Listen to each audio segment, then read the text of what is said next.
e o conceito de voluntas em Agostinho, né? O conceito de vontade, né? Então, o Agostinho vai falar sobre essa vontade dilacerada, né? Que é a vontade humana, a vontade animalesca, né? Do homem animal, e a vontade de Deus eterna, né? E que há um eu entre essas duas vontades, que eu falei ontem, né? Isso está evocando um pouco a ideia lá do Platão, naquela tripartição da alma, né? Que também é uma ideia do Aristóteles também, só que é diferente, né? O Platão, ele tripartita a alma em alma de ouro, alma de prata, alma de bronze, né? A parte de ouro chamada racional, a parte de prata chamada irascível e a parte de bronze chamada de concupiscível. O Aristóteles dá outras terminologias, né? Ele chama de racional, de animal e vegetativa, né? Animal e vegetativa. Mas é mais ou menos a mesma coisa, né? Então, o que Agostinho está falando é o seguinte: o homem tem uma alma racional. Esse é o eu, né? O eu é uma alma racional. O homem também tem uma alma concupiscente, que é uma alma de desejo básico, né? É o desejo pelas coisas. E tem uma alma irascível, que é o que direciona o desejo, informa o desejo. Então, por exemplo, eu tenho o desejo de comer, mas tenho o desejo de comer macarrão. Então, desejo de comer é a alma concupiscível, desejo de comer macarrão é a alma irascível, né? A irascibilidade, ela informa qual desejo você quer desenvolver, né? E eu sei que eu não devo comer macarrão, porque senão eu vou ficar gordo. A alma racional, então, é o controle dessas duas outras almas, né? Há uma vontade de Deus, né? Ou seja, há uma vontade de Deus que é fora da alma humana, cuja alma humana racional deve se projetar a ela, né? Ou a alma de Deus, a vontade de Deus, se projeta na alma humana racional. E aí, a alma humana racional, ela tem por objetivo controlar as duas outras partes da alma. O que Agostinho fala desse dilaceramento, né? É quando essas três partes da alma, elas não estão alinhadas, né? Elas não estão integradas. E, portanto, as partes mais baixas da sua alma querem tomar o controle da parte mais alta.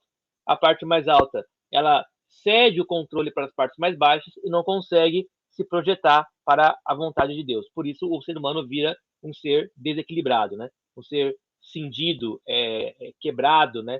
Dilacerado, como diria o Agostinho. Né? Há uma forma de consertar isso, né? Que é ordenar a alma da maneira correta, né? Ordenar a alma da maneira correta. E a ordenação da alma, lá em Platão, ela tinha a ver também com uma certa ordenação do corpo. Uma vez que o corpo, para Platão, ele tem uma percepção, né? Lembra? Sócrates olhava para o corpo e dizia: o corpo, o homem é sua alma, né? Ho anthropos ego, não, eimi, né? Né? Ho anthropos eimi psique, ou seja, o homem é a sua alma, né? O homem sou, eimi é sou, né? Como que é mesmo? Estim, né? Ele é em né? É isso mesmo, né? Este eu sou, né? Como que é? Em mim eu sou, né? O estim é, né? Isso. Esti ego, né? Perdão, esti psique, né? O homem, o antropos, né? O homem é sua alma, né? E para Sócrates, o corpo humano é o, o instrumento que a alma usa para conhecer o mundo, né? Para Sócrates, o corpo é o instrumento que a alma usa para conhecer o mundo. Mas a alma existe antes do corpo, a alma continua existindo fora, antes, depois do corpo. Então, o corpo ele é só um instrumento provisório, né? É um instrumento para conhecer esse tipo de realidade material sensível aqui, né, da Terra, né? Da mesma forma como a gente usa um instrumento para poder enxergar, um instrumento para fazer comida, um instrumento para poder, sei lá, né, fazer qualquer coisa, né? Então, instrumentos a gente usa para uma finalidade e quando a finalidade acaba, o instrumento é descartado ou ele é substituído por outro. Quando vem Platão, Platão fala, não, o corpo não é instrumento da alma, o corpo é prisão da alma, e essa é a percepção que vai ser repassada para os neoplatônicos do Plotino, né? Então, o corpo é a prisão da alma. E o Plotino vai dizer a mesma coisa, vai dizer assim, ó, o corpo é um simulacro, né? O corpo é uma falsidade. Inclusive, a alma também é falsa também, né? Porque a alma ela não é uma personalidade individual, né? A alma é uma projeção da mônada. E o Agostinho está lidando com esse problema. Por que ele está lidando com esse problema agora? Porque há uma discordância entre esta afirmação de que o corpo é prisão da alma e a afirmação cristã que diz que o corpo é bom, né? O corpo é bom, o homem ele é feito para habitar um corpo e o corpo em que pese ele estar nesse momento em processo de degeneração, né, em uma queda, ele será ressuscitado em algum momento. Então, esse é um contraponto que Agostinho não pode admitir na filosofia neoplatônica. E aí, então, ele vai resolver isso, como a gente já vai saber, né? A gente já sabe mais ou menos como que ele vai fazer, mas ele vai ter que reconsiderar, né? Refazer uma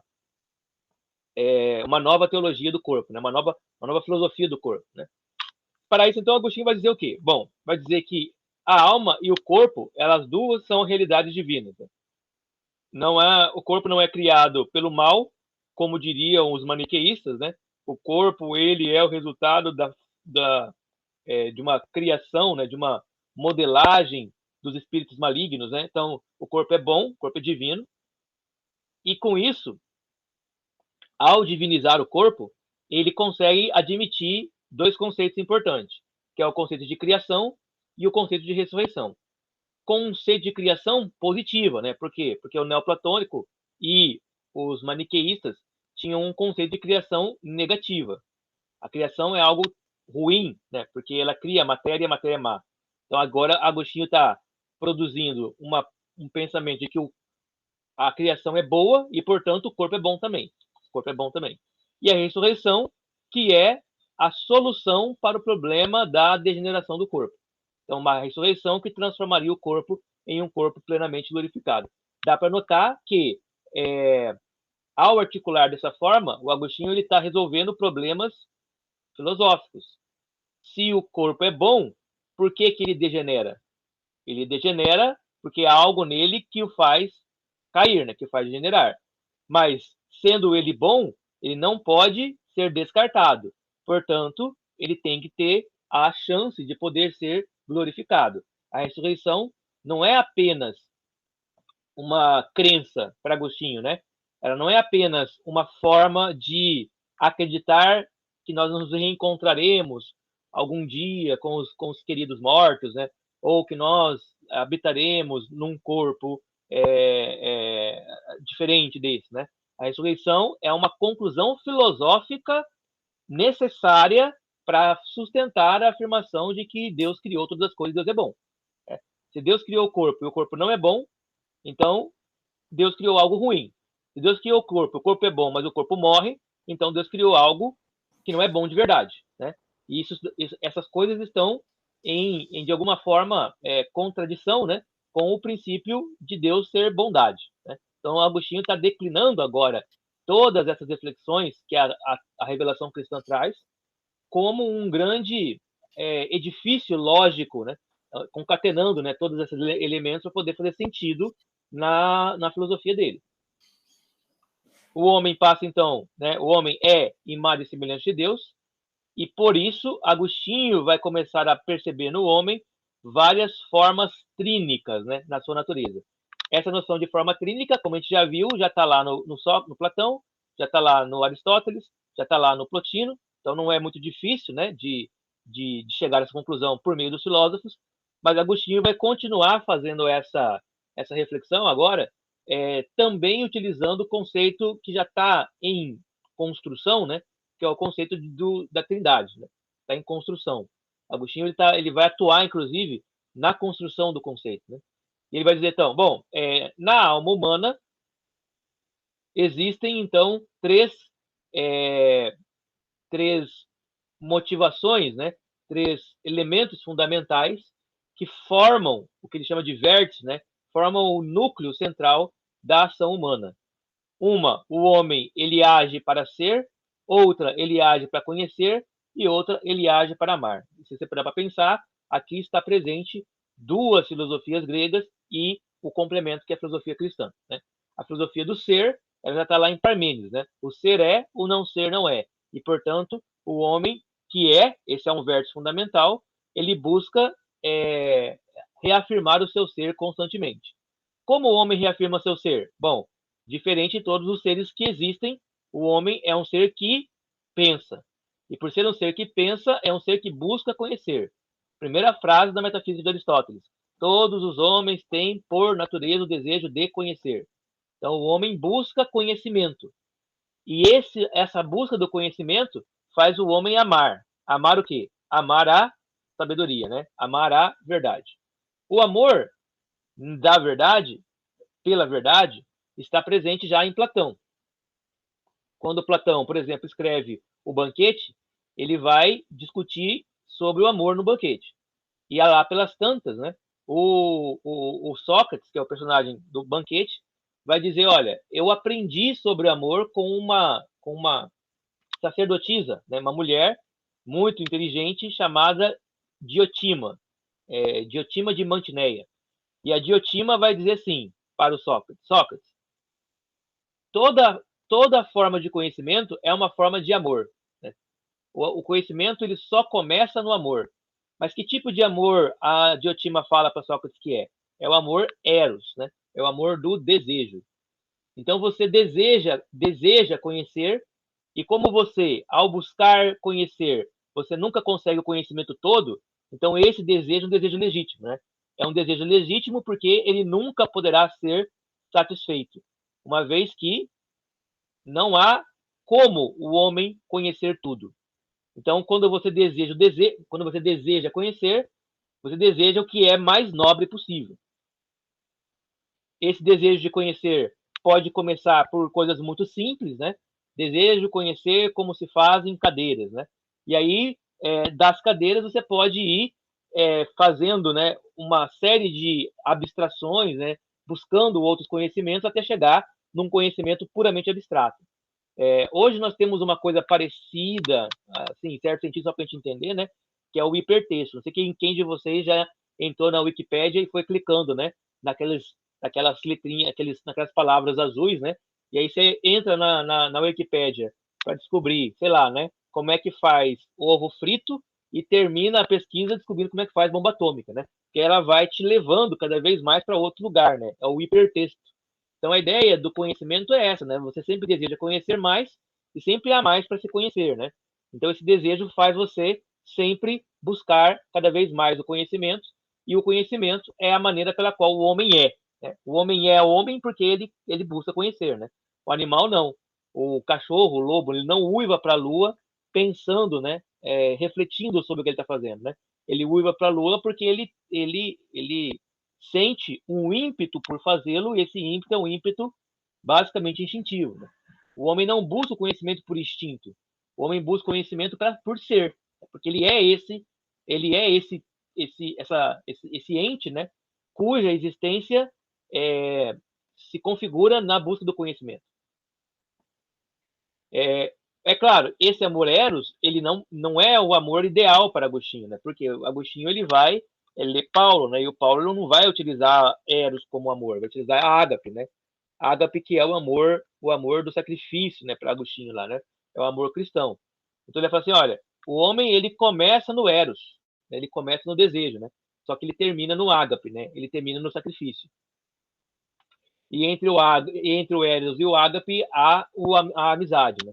Então, a ideia é, eu desejo Deus, depois de desejar Deus e buscá-lo e encontrá-lo, eu me torno amigo de Deus, e na decorrer da caminhada cristã, eu me torno um mártir de Deus, né? Ou seja, eu aceito morrer por ele, né?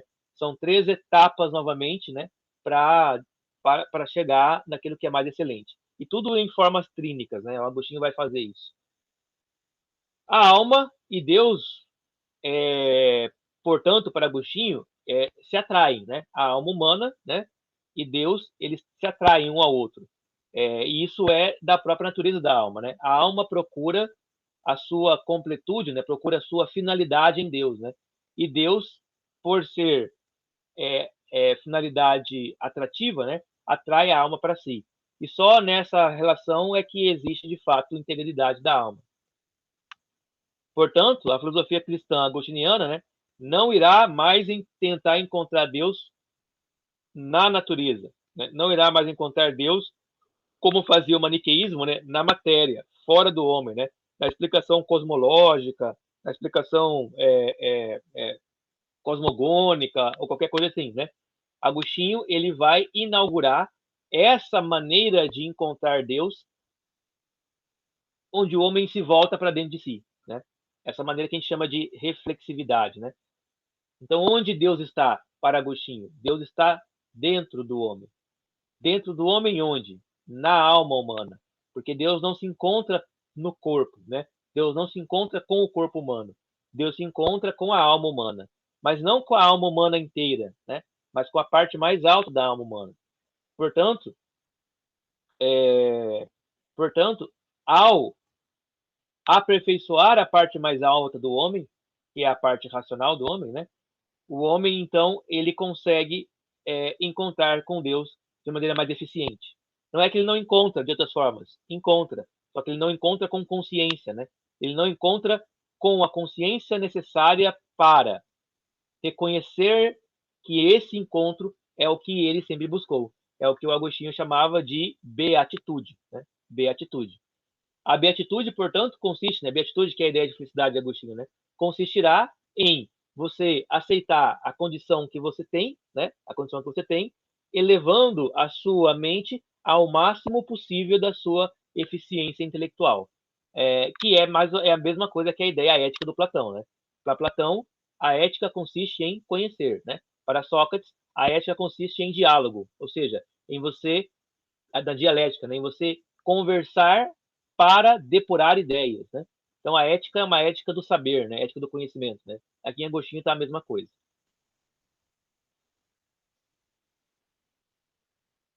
Justamente por causa dessa ética do conhecimento que é necessário, então, uma iluminação para o homem, né? Como eu disse para vocês já, a iluminação já é um elemento também presente lá no Platão, lá no mito da caverna do Platão, né? Então, a ideia de que a verdade, né, as ideias, né, o mundo das formas existe para além deste mundo, né, do mundo infralunar, né, mundo supralunar, e que no topo desse mundo, né, supralunar, como diria lá os mitos do Platão, né, ele conta lá o mito dos cavalos alados, né, que a alma humana é como uma é como o guia, né, de uma charrete, né, de uma carruagem, né, com dois cavalos, né. É um cavalo que é o cavalo que almeja as coisas mais altas e um cavalo que almeja as coisas mais baixas, né. Um cavalo que é, é, é apegado aos sentidos e um cavalo que é apegado à intelecção. E quando as almas elas conseguem alinhar esses cavalos, né, elas sobem para cima para contemplar a luz da verdade. Isso dizia o Platão, né? Contemplar a luz da verdade. Mas quando os cavalos começam a ficar desalinhados, né? Um cavalo puxa para baixo e outro puxa para cima, né? E esse ato de puxar para baixo acaba fazendo a alma despencar do mundo das ideias para o mundo da matéria. E assim ela perde a visão da luz e entra numa visão, entra no corpo, né? Que é a prisão da alma. Né? E só que esses cavalos ainda permanecem na alma, esses charretes, né? Então, agora cabe a nós humanos, né? É, alimentar o cavalo da intelecção e para que esse cavalo consiga domesticar, né? Guiar o cavalo dos sentidos para cima, né? E assim voltar a vir a luz. E esse é o ponto, né? Que Agostinho e Platão discordam. Por quê? Porque para Platão esse esforço de alcançar a luz é um esforço do homem em direção aos céus, né? Enquanto que para Agostinho, o esforço de alcançar a luz é uma ação da luz em direção ao homem. Então, não é o homem que chega ao conhecimento, mas é o conhecimento que vem até o homem. Entre o conhecimento que vem até o homem e o homem que conhece, há um eu que precisa tomar consciência disso. Caso contrário, ele não vai ter verdadeiro conhecimento. Né? Lembrando a definição lá de inteligência do Olavo de Carvalho. Né? O que é inteligência? Né? Inteligência é conhecer eticamente, né? Ou conhecer de maneira tal que aquilo que se conhece se integra no seu comportamento, na sua ação. Portanto, conhecer é praticar. Né? Lembra que o próprio Olavo fala, e quando a pessoa conhece e não pratica, ela no máximo pode ser considerada uma pessoa engenhosa, né? Uma pessoa é, é, ele chama de, ela é malandra, né? Assim, né? Ela tem uma certa malandragem, né? Um certo engenho, mas não é inteligente de verdade, né? Porque a inteligência exige esse comprometimento ético. Para Agostinho, isso também é verdade, né? Então, a alma que conhece passa a praticar a verdade conhecida, porque isso é o que torna a alma inteligente. Somente ser informado, somente saber e não praticar, significa que você não aprendeu, né? Você não conheceu de fato. Ou você não conheceu com plenitude, né? Você conheceu só a aparência da coisa, né? Não conheceu de fato. Bom, Agostinho vai dizer então, há uma polaridade, né? A alma-Deus. A alma-Deus. A alma se atrai a Deus e Deus, então, ele atrai a alma para si. O ponto central que faz com que essa polaridade, ela se atraia é o conceito de verdade. Verdade em Agostinho é o que faz a alma buscar Deus, porque Deus é a verdade, né? Sem a verdade, a alma ficaria buscando qualquer outra coisa. E quando não há a perspectiva de Deus, qualquer coisa se coloca no lugar de Deus. Ou seja, qualquer verdade é admitida como verdade, né? E aí, então, instaura-se o problema do relativismo e o problema do ceticismo, né? Que o Agostinho vai combater no começo da vida dele. Lá quando ele está em Cassicíaco, né? Lá na Inglaterra, né? Na Britânia. Ele está lidando lá com o problema dos acadêmicos, né? Que é o problema dos céticos. E os céticos diziam, olha, a verdade não é possível, né? A verdade não é possível ao homem. Se a verdade não é possível, a alma humana está perdida. Ela nunca saberá para onde ir. Então, Agostinho tem que admitir a ideia de verdade, tem que admitir, não, ele admite a ideia de verdade para guiar a alma para algum lugar finalístico, né? Para algum lugar específico. Dirá Agostinho, então, não busques fora de ti. Olha só, né? Não busques fora de ti. Entra em ti mesmo. Então, a ideia da interioridade, né? A verdade está dentro de você, não porque ela é sua, não porque ela é seu desejo, né? Mas porque ela é Deus, né? E Deus está dentro do homem, não fora, né? Você não fala com Deus fora de você, você fala com Deus dentro de você. Mesmo quando Deus fala a partir de fora, na verdade ele está falando a partir de dentro, né? Você que está ouvindo a partir de fora. Quando Deus fala com Abraão, Deus fala com Abraão dentro de Abraão, não fora de Abraão, né? A verdade está no homem interior, dirá Agostinho. E se descobrires que a tua natureza é mutável, e se descobrires que tua natureza é mutável, transcende-te a ti mesmo. E aqui é óbvio, né? Ó, a verdade está dentro do interior do homem, mas não do homem mutável, né? Não da parte do homem que muda, mas da parte do homem dentro do homem há algo que é imutável. E quando o homem transcende a sua própria mutabilidade, ele encontra Deus. Deus é essa transcendência imutável que está dentro do homem. Lembra-te, porém, que transcendendo a ti mesmo, estás transcendendo a alma que raciocina. De modo que o termo da transcendência deve ser o princípio onde se acende o próprio lume da razão, né? Isso que ele quer dizer agora, né? De modo que o termo da transcendência, termo é o final, né? Termo é a finalidade, né? A finalidade da transcendência deve ser o princípio onde se acende o próprio lume, ou luz, né? Luz da razão, que é Deus. E efetivamente, onde chega a todo bom raciocinador, senão a verdade não é algo que se constrói à medida que o raciocínio avança. Ao contrário, ela é aquilo que tendem os que raciocinam. Então, a verdade aqui, está falando, né? A verdade não é uma construção humana. A verdade não é dependente do nosso desejo, vontade e das nossas engenhosidades, né? A verdade é dada, ela está lá, né? Ela está pronta. O que nós fazemos é buscá-la, né? É caminhar em direção a ela. Ela é aquilo que tendem todos que raciocinam, ou seja, todo mundo que legitimamente busca a verdade encontrará para Agostinho a mesma verdade. Vês aqui uma harmonia que não tem similares, e tu próprio, conforme a ela, conhece que não és aquilo que é verdade. De novo, né? Estou aqui, ó, bem aqui. Vês aqui uma harmonia que não tem similares. Que harmonia é essa? A alma busca a verdade, e todas as almas que buscam a verdade encontram essa mesma verdade. Uma verdade que não está fora de nenhuma das almas, mas está dentro de todas elas ao mesmo tempo. E está dentro de todas elas de maneira similar. Por isso que todas as almas alcançam o mesmo resultado. Só para dar um exemplo mais claro, né? Agostinho vai falar assim, olha, se você pegar todos os homens que já existiram na Terra, de todas as culturas, de todos os tempos e épocas, né? E constituições diferentes, e você perguntar para todos eles, né? Como é que se faz uma operação matemática fundamental, todos eles vão dizer a mesma coisa, né?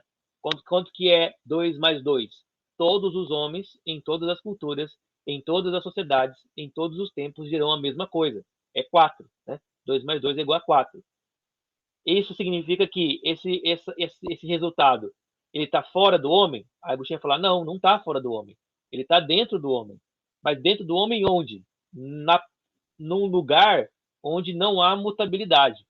Mas como num lugar onde não há mutabilidade no homem, se o homem é um ser mutável? A própria alma humana muda, né? O próprio raciocínio humano muda. Então Agostinho fala, bom, ele está dentro de todos os homens, em um lugar, em um momento, né?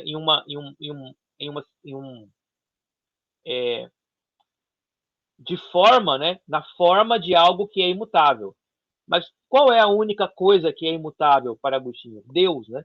Então, portanto, Deus está dentro de todos os homens. Né? Dentro de todos os homens, não como conversão, né? Não como, somos todos habitação de Deus, né? Mas dentro de todos os homens como realidade que permeia, que penetra, né, todos os homens. E quando o homem quer transcender-se a si mesmo, ao invés de fazer como os gnósticos, né, que querem sair do corpo, né, sair do mundo, sair do planeta, né, e ir para outra dimensão, Agostinho fala, a única forma de você se transcender é você mergulhar profundamente dentro de si mesmo, porque lá Deus está e onde Deus estiver, você vai encontrar a verdade das coisas. Então Deus está dentro do ser, não fora dele. De todos os seres, né? Portanto, todos os seres poderiam encontrar as mesmas verdades dentro de si. A verdade não busca a si própria, mas és tu que a alcanças. Aqui embaixo, né? A verdade não busca a si própria, mas tu que a alcanças, procurando-a não de lugar em lugar, mas com o afeto da mente, que é uma contradição, né? Afeto tem a ver com sentidos, né? Visão, paladar, audição. Mas ele fala um afeto da mente. Portanto, é uma qualidade do raciocínio, não é uma qualidade dos sentidos.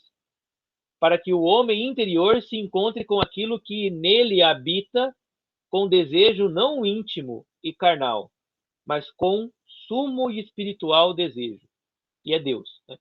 Então, Deus está conectado com a alma de todos os seres humanos. Por isso, todos os seres humanos buscam conhecer Deus, buscam conhecer a verdade. E por isso, todos os homens, quando buscam a verdade, encontram a mesma coisa. Obviamente que a verdade ela tem graus de intensidade diferente, porque ela é descoberta de formas diferentes por todos os homens. Mas a forma plena da verdade seria para Agostinho Deus. Deus que é, aí Agostinho está admitindo, Deus que é incognoscível na sua totalidade, mas cognoscível por meio da sua revelação. Né? Então, o que eu posso conhecer de Deus é aquilo que Deus revelou a mim. E aquilo que Deus revelou a mim, Deus revelou a todos os homens como potencialidade de conhecer. Basta que os homens, então, se dediquem ao conhecimento da verdade, que eles automaticamente encontrarão Deus de alguma forma. Tudo certo até aqui? Alguma dúvida? Está muito confuso? Não, tá de boa. Então, beleza.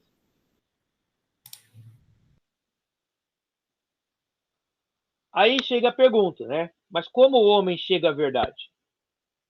A dúvida cética derruba a si mesmo, pois ao negar a verdade, a reafirma, né? Quando o cético, porque assim, o cético ele tinha uma proposta, né, de como o homem chega à verdade. O homem chega à verdade por meio da dúvida, né? Por meio do questionamento e de uma postura, né, de não aceitação dogmática. Os céticos, eles eram um grupo de filósofos antigos, né, que se opunham ao que os céticos chamavam de dogmáticos. Quem são os dogmáticos? O Platão, o Aristóteles, né? Agora aqui, né, o Agostinho, né? Todos aqueles que têm uma proposição de verdade indubitável, né? De verdade clara e objetiva. O cético fala: a verdade é impossível. A verdade não pode ser alcançada. A verdade não pode ser conhecida. A verdade não pode ser nunca afirmada. E aí a pergunta: isso que você acabou de falar não é uma verdade? E se é uma verdade, como é que você está afirmando que ela é verdadeira, sendo que você acabou de dizer que a própria verdade não pode ser conhecida? Portanto, ela mesma, ela é uma contradição, né?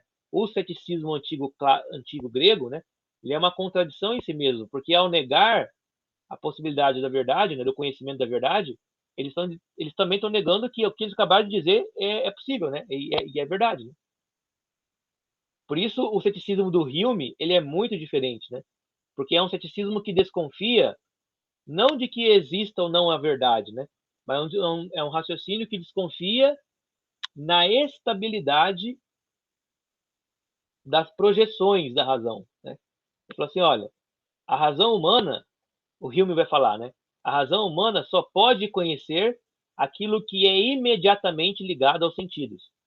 Eu sei que esta caneta não é líquida, né? Porque eu estou pegando nela e estou vendo a sua característica sólida. Né? Mas se eu deixar a caneta aqui e olhar para o lado, eu já não posso afirmar que ela é líquida ou não. Por quê? Porque eu já não estou tendo a experiência imediata dela. Mas então, se eu não sei se ele é líquido ou não, o que me leva a achar que eu posso pegar a caneta de novo e segurá-la como se ela fosse sólida? O Hume vai falar o hábito, né? Você tem o hábito de olhar para essa caneta, o hábito de tocar nela e o hábito de ver que ela não é líquida. Mas nada garante que ela não se tornará líquida em algum momento. Portanto, é o hábito que vai guiar o conhecimento humano. Né? Essa é a resposta do Hume ao problema do ceticismo. Os céticos aqui, do Platão, eles não estão admitindo o hábito, né? Eles estão somente admitindo que o conhecimento das coisas é impossível. Essa ideia do conhecimento impossível, o Hume também está admitindo, né? E vai ser preciso o Kant aparecer para poder se opor ao Hume, né? E dizer, olha, há coisas que são verdades em si mesmas e que nenhuma experiência humana é necessária para poder demonstrar a verdade dessas coisas. E isso é verdade para além do ceticismo. Né? Mas nós vamos chegar nisso depois, quando chegarmos lá nos modernos. Dirá o Agostinho, né? Se falor sum, né? Se duvido, precisamente por poder duvidar, existo e estou certo de pensar. Né? Portanto, o cético vai falar: eu duvido que a verdade exista. Se eu duvido que a verdade existe, isso que eu acabei de falar é uma demonstração de produção de conhecimento. Se eu duvido que a verdade exista, eu estou pensando. E o que eu estou pensando agora é demonstração de existência. Portanto, existe algo que não é desconhecido do homem, que é a própria faculdade de duvidar. E a faculdade de duvidar, então, ela é contraditória à afirmação de que não é possível ao homem ter nenhum conhecimento de nada. Ué, quando você duvida, você sabe que está duvidando. Então você tem conhecimento disso, pelo menos disso, né? Então aqui ele está também se autocontradizendo. Aí o Giovanni Reale vai dizer: aqui há uma antecipação do cogito ergo sum do Cartésio, né? do René Descartes, que nós falamos antes, né? O Agostinho, ele já tinha claramente a ideia da conclusão do Cartésio, né? De que ao fazer a dúvida radical, você encontraria uma certeza inquestionável pelo próprio ato de duvidar. O Cartésio, né, o René Descartes, ele vai dizer o seguinte, além disso, né? Ele vai dizer que a mente humana, ela está separada do corpo, né? Ela é uma outra coisa, diferente do corpo. E, portanto, o René Descartes vai dizer que a mente é uma res, né? É uma coisa em si mesma, enquanto que o corpo é uma outra coisa que ele chama de resistência, né? Existência de extensão. Então, o René Descartes ele separa corpo e mente como se a mente ela não tivesse dentro do corpo de maneira alguma. A mente, para Descartes, ela está num outro mundo, numa outra dimensão. E ela se liga ao corpo por meio daquilo que o Descartes chamava de glândula pineal. Descartes fazia lá umas dissecções e tal, né? Ela fazia exumação de cadáver, né? Então Descartes fala assim, ó, a mente e o corpo são coisas separadas, portanto existe o mundo da mente e o mundo do corpo, e as duas são ligadas por meio dessa glândula pineal, como se fosse por meio de um vínculo, né? Isso é claro, né? Olha só, né? É um moderno aceito, né, na comunidade científica como um grande representante do racionalismo, né, e do cientificismo, e ele dá uma dessa, né? Claro que ninguém concorda com ele hoje isso, né? Mas na época que ele falou, as pessoas concordavam, né? O Agostinho, ele já está antecipando o cogito ergo sum, mas ele não fez essa idiotice que o Descartes fez, né? De separar corpo de mente, né? Dizer, não, a mente é uma coisa e o corpo é outra, totalmente diferente uma da outra. Não, corpo e a mente, eles são uma unidade, né? O corpo e a mente é uma unidade. E essa unidade indissociável só acessível ao homem na interioridade e não no escapismo, né? E não na busca para fora de si, mas na busca dentro de si. Agostinho não vai negar os sentidos humanos. Eles só vão dizer que os sentidos humanos não são absolutamente confiáveis, né? Então, assim, olha, os sentidos humanos são um modo do homem conhecer a realidade.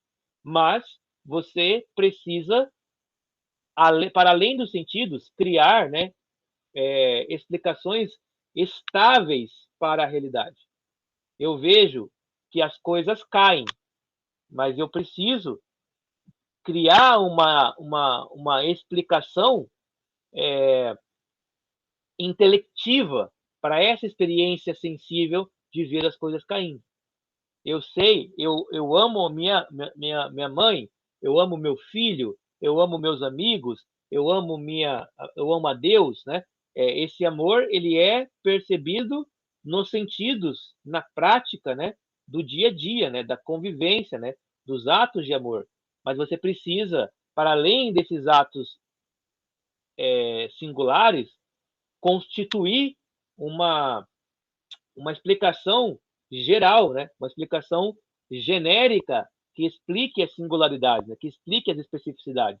E isso só é possível por meio da mente que pensa e do homem, né? Do eu interior que pensa a realidade a partir de si mesmo. E aí volta Agostinho a falar sobre as confissões, né? Eu vejo o mundo, eu experimento o mundo, eu interajo no mundo, eu falo com o mundo, e eu, então, é quem tenho que explicar o mundo. E o mundo é explicado a partir de mim, de dentro de mim, mas não de mim como um homem apenas, mas de mim como aquele homem que tem a alma ligada com a verdade divina, com Deus. É Deus que informa a minha alma de que é uma verdade inquestionável, axiomática, ela existe e é inegável. Né? E é assim que o homem chega até a verdade, né? Por meio desse processo chamado de iluminação, né? Desse aprofundamento, né? Desse mergulho em si mesmo. Aí o Agostinho vai falar, bom, a parte do homem que atua na busca da verdade, ou que atua na construção filosófica, no filosofar, é a alma. Né? A alma humana é quem conhece, a alma humana é quem busca conhecer. E o corpo? O corpo é um agente passivo da alma. Vamos entender isso melhor. Os objetos sensoriais agem sobre os sentidos, não sobre a alma. Então eu pego, novamente, né, um objeto. Esse objeto tem uma cor. Essa cor, ela está agindo sobre o meu sentido da visão. Eu vejo essa cor, portanto, os objetos, eles agem sobre o meu corpo. O meu corpo não está procurando ver essa cor. Essa cor é que está se impondo ao meu corpo. O mundo se impõe a mim. Não sou eu que busco o mundo. Não é o meu corpo que busca o mundo. São as coisas do mundo que se impõem ao meu corpo. E as coisas do mundo se impõem ao meu corpo da maneira como elas podem se opor. Né? Esta cor, ela não pode se opor a mim de outra maneira a não ser dessa forma. Né? Claro, existe o problema do receptor. Né? Então, se o meu olho não é capaz de enxergar estes comprimentos de onda, eu vou enxergar essa cor de uma cor diferente. Mas vamos dizer o formato da caneta. Né? O formato da caneta, ele se impõe a mim. Não sou eu que estou vendo a caneta desta forma. É a caneta que está se impondo ao meu corpo desta forma. Quer falar? Eu ia dizer que o próprio Santo Agostinho ele fala que é a luz, né? Você precisa de um agente externo para poder entender o que você está, de qual objeto você está tratando, né? Porque sem o agente externo você não consegue. Isso. Porque é o agente externo que se impõe ao corpo, né? É assim. Por que eu não posso conhecer uma coisa plenamente? Porque nada que se opõe ao meu corpo, ele se opõe de forma plena. Ele sempre se opõe de forma parcial, né? Então, por exemplo, eu pegar aqui um treco qualquer, né? Então eu pego aqui, ó, esse celular, né? Esse celular. Eu não consigo enxergar esse celular por todos os lados dele ao mesmo tempo. Eu não consigo. Mas isso não é um defeito meu. Isso é um defeito do celular. Porque é o celular que não consegue se mostrar para mim na sua completude. O celular, ele se impõe a mim naquilo que ele pode me mostrar, que é uma parte depois da outra. E se ele me impõe somente a parte da frente, como é que eu sei o que está atrás? Ué, porque depois de se impor pela parte da frente e de virar e se impõe a parte de trás, alguma coisa da parte da frente ficou em mim. Mas não está mais no meu corpo. Ele está onde? Na minha alma. A minha alma, então, guarda a memória daquilo que ela viu e vai construindo na alma a tridimensionalidade da realidade. Né? Ele vai construindo na alma a construção do mundo material que está fora de mim. Então, o corpo, ele não é um meio pelo qual eu conheço a realidade. Perdão, ele não é o instrumento que dá percepção da realidade. Ele é o instrumento que dá uma apreensão da realidade imediata, para Agostinho. Né? Por isso que você não deve confiar no seu corpo. Obviamente, né? Quando ele fala para não confiar no seu corpo, é para não confiar em nada que vem do corpo, inclusive nas sensações. E aí você fala, bom, mas eu não acredito que Deus exista. E isso para Agostinho é um dado do corpo. Por que você não acredita que Deus existe? Porque eu não vejo. Mas ver não é uma forma segura de constatar a existência de algo. Por quê? Porque quando eu vejo o celular, eu não vejo o que está atrás dele, mas eu não duvido que tem alguma coisa atrás dele. Né? Quando eu vejo qualquer coisa, eu não duvido que exista mais do que eu estou vendo. Então, o ver não é segurança de conhecimento, mas é um tipo de conhecimento inicial, vamos dizer assim. Né? Por isso dizer que se eu não vejo Deus, Deus não existe, tão imbecil, né, tão idiota, né, tão absurdo, né, quanto você dizer que, porque eu não vejo o que está atrás dessa parede, nada nela existe. E vai ter filósofo moderno que vai dizer isso também, né? Vai dizer assim, ó, se uma árvore caiu no meio de uma floresta e ninguém viu, ela não caiu. Por que ele está falando isso, né? Porque está falando, só existe aquilo que eu tenho consciência, que eu tenho apreensão imediata, né? Mas isso é uma imbecilidade, né? Isso é uma imbecilidade. Por quê? Suave o Porque cara falar isso, hein, mano? não é? Quem fala isso é o Heidegger, inclusive, né? Por que é uma Heidegger, né? imbecilidade? É, o Martin Heidegger. Por que isso é uma imbecilidade, né? Porque se você levar isso a sério, você não projeta nada, né? Você fala assim, ó, não, vou voltar para casa, mas eu não sei onde é a minha casa, né? E eu não sei nem se a minha casa tá lá, né? Não, e Eu não... você volta naquele lance do texto lá, o cara escreveu o texto, não interessa, sentido vai dar é quem lê, porque acabou, perdeu a razão. Você fala, o texto não existe, só existe quando eu leio. Quando eu não leio, ele não existe mais. Então, É, assim, isso é só para deixar você maluco, né? Porque qualquer, qualquer raciocínio simplório, né, e ingênuo consegue aprender essa realidade que isso é falso, né? Mas por que sendo tão simplesmente constatada a sua falsidade, por que isso persevera, né? Ele persevera porque ele é dito, né? Ele é proclamado dentro de uma construção retórica que ela te seduz, certo? Ela te seduz. é a famosa manipulação da linguagem em grande escala, né, velho? Exatamente. Por que filósofos, né? Filósofos modernos escrevem de maneira tão difícil de entender? Porque se ele escrever fácil, ele é facilmente refutado. Então ele escreve de uma maneira difícil para que você seja envolvido na filosofia dele, no sistema filosófico dele, e comece a ser manipulado para que as coisas que ele diz façam sentido. E nesse sentido, não é diferente de qualquer malandro, né? De qualquer estelionatário que te convence de fazer algo que você não queria ter feito antes. Então, qual que é a função da filosofia para Agostinho? É desmontar isso, né? É desmontar essas estruturas linguísticas, né? Lembra que eu falei para vocês que o Agostinho ele foi se encontrar com um bispo, né? O bispo maniqueísta chamado Fausto, né?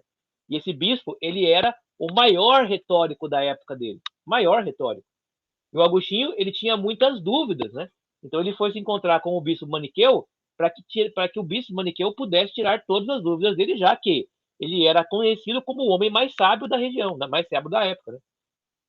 Só que quando Agostinho se encontra com o Fausto, né? E depois de algumas horas de conversa, ele percebe que o Fausto ele não tem conhecimento da verdade, ele tem conhecimento da retórica, do discurso. Então as pessoas iam conversar com o Fausto e saíam dali convencidas daquilo que o Fausto queria convencer elas. Não saíam mais sábias, elas saíam apenas convencidas de modo a continuar vivendo a vida agora encantadas, né, com as palavras bonitas, né, e floreadas do Fausto, né? Quando Agostinho aperta o Fausto não tem conteúdo nenhum. E o próprio Fausto vai dizer que o Agostinho era um cara diferenciado, né? Porque ele não se contentava com a superfície do diálogo, do discurso, né? Mas ele tinha uma mente muito perspicaz e muito profunda. Pode falar. Usar, aí depois a gente consegue ver a importância, tanto pro bem quanto pro mal, né?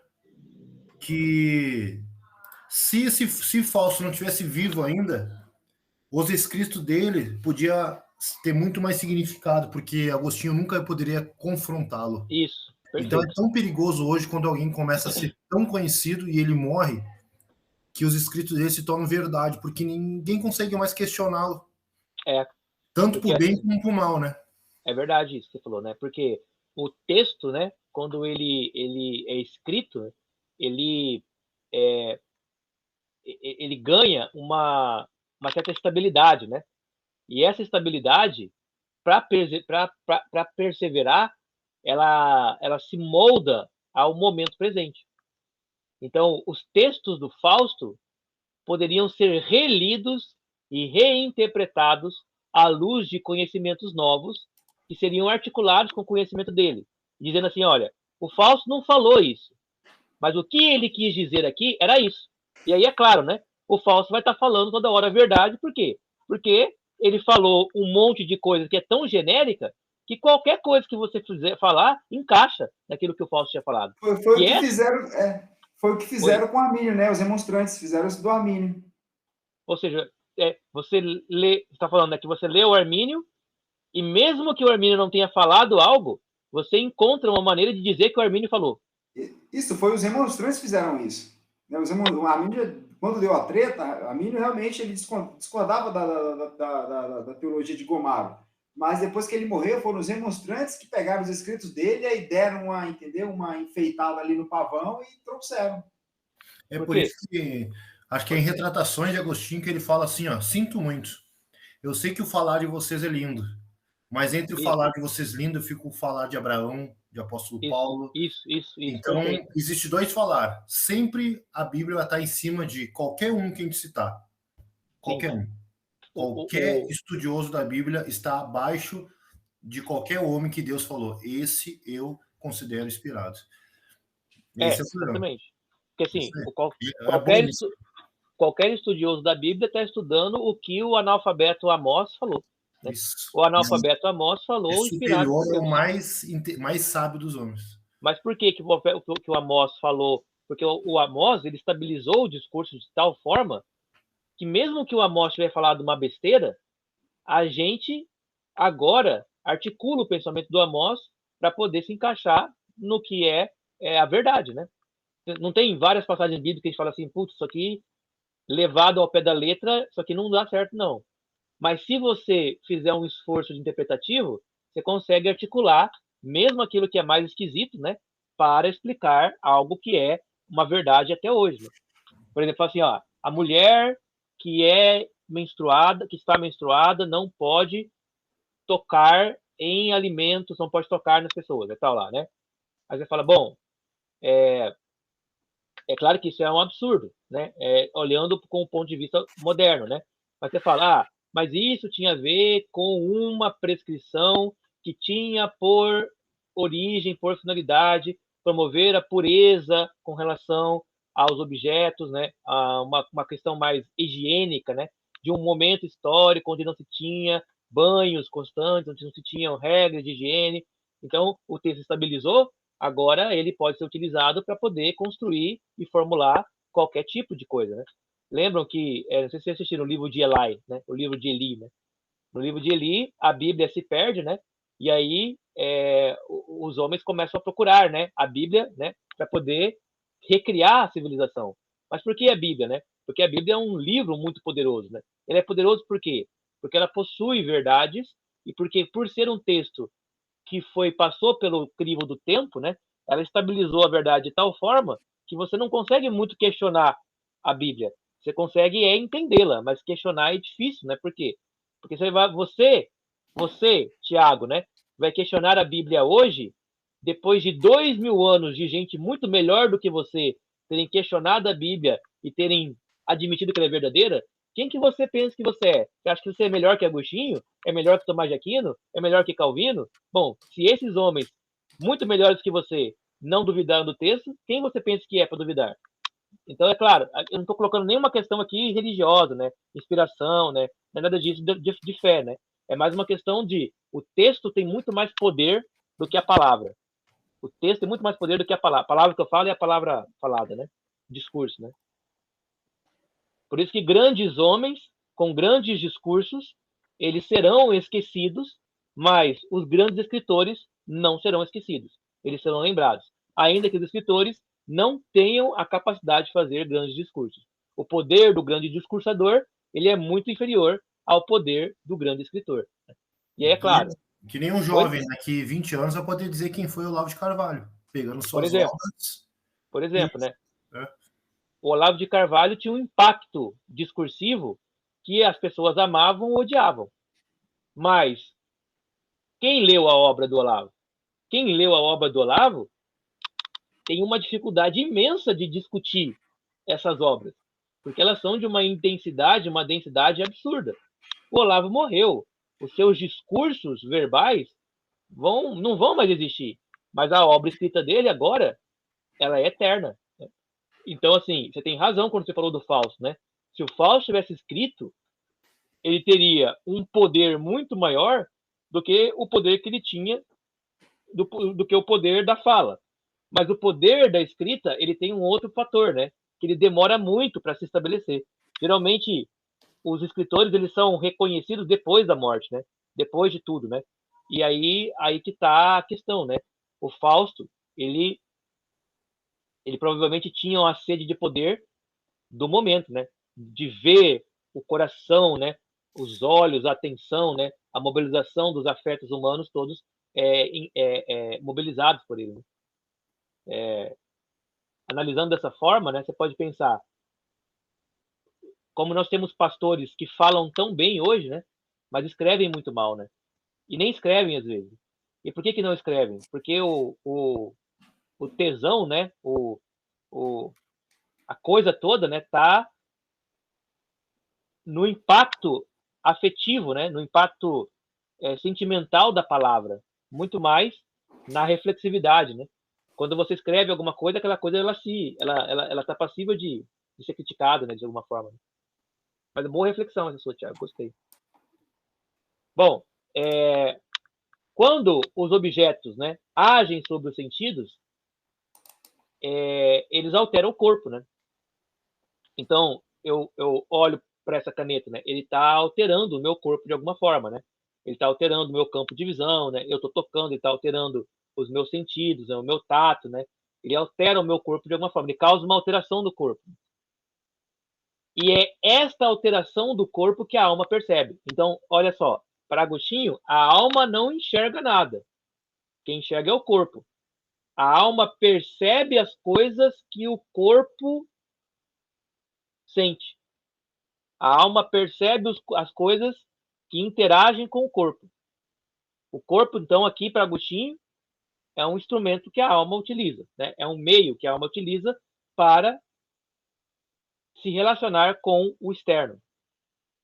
A alma, então, age, olha só o que ele está falando, né? A alma age extraindo informação. Mas eu pergunto, se a alma não está vendo a caneta, mas sim o corpo está vendo, a alma está extraindo informação da caneta? O Agostinho fala não. A alma está extraindo informação de dentro dela mesma, para que a alma possa reconhecer que isto aqui é uma caneta. Então, a caneta em si, ela não tem essência. A essência da caneta não está na caneta, ela está dentro da alma humana. Por que dentro da alma humana? Porque lá na alma humana está Deus. E lá em Deus é que habitam todas as essências. Portanto, quando a alma conhece alguma coisa, ela conhece a partir de dentro dela, e não de fora dela. O que é a caneta, então? A caneta é uma maneira pela qual o meu corpo foi provocado. O meu corpo foi provocado, a minha alma percebeu a provocação e a minha alma projetou para fora do corpo algo de dentro dela para que o meu corpo possa reconhecer caneta como caneta. Todas as verdades estão dentro da alma, não estão fora dela. Então a alma age extraindo não do exterior, mas do interior de si mesma a representação do objeto que é a sensação. Então meus sentidos olharam essa caneta, mas quem entendeu que a caneta é uma caneta foi a minha alma. E a minha alma entendeu que a caneta é uma caneta, não porque o meu corpo admitiu informações, mas porque a minha alma projetou na caneta aquilo que a caneta é de fato. É assim que Agostinho entende o conhecimento do mundo inteiro e de tudo, né? Como é que a gente conhece o mundo? A nossa alma, ela vai projetando no mundo aquilo que já está nela como informação, para conhecer as coisas como elas são. Não é o mundo externo que faz a alma conhecer. O mundo externo só provoca a alma para que ela tire de dentro de si o conhecimento real sobre a realidade. Claro que esse conhecimento de dentro da alma não é da alma do indivíduo, né? mas é da alma de todos os indivíduos, né? Que é Deus, né? Deus está presente na alma de todos os indivíduos, fonte de toda a verdade. Portanto, toda vez que a minha alma projeta uma representação do objeto que é verdadeira, seria a mesma coisa que dizer que a minha alma tirou de Deus esta informação, tirou de Deus esta verdade. Olha como é complexo agora.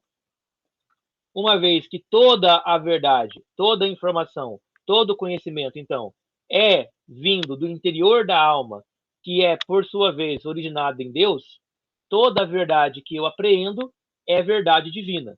E se é verdade divina, eu não posso negá-la de forma alguma. Porque ao negar uma verdade divina, eu nego o próprio Deus.